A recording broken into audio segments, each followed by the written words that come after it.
Tokom pojačane kontrole vozača dvotočkaša sprovedene u maju, otkriveno je 350 vozača bez zaštitne kacige i više od 100 koji su vozili neregistrovana vozila.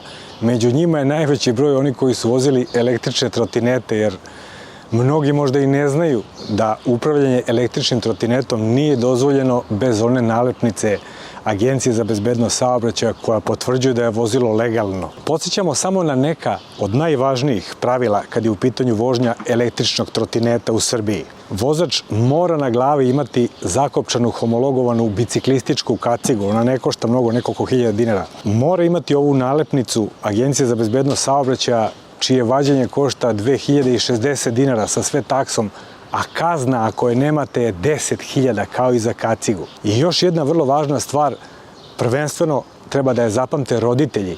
Deca mlađa od 14 godina ne smeju upravljati električnim trotinetima. Ako imate dete koje je mlađe od 14 godina, a kupili ste mu trotinet, vodite računa o tome, kazna za roditelja je 10.000 dinara. Pogledajte i ostale prekršaje koji mogu da naprave vozači električnih vozila i mislite o tome, takođe velika je kazna ako na trotinetu sa sobom prevozite drugu osobu. Ono kad roditelj stavi dete na trotinet pa ga vozi, i za to je kazna 10.000 dinara.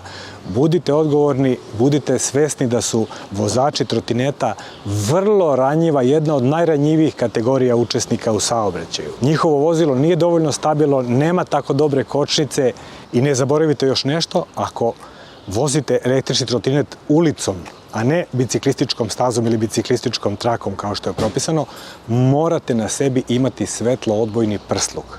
Ako ga nemate, kazna je, pogađate 10.000 dinara.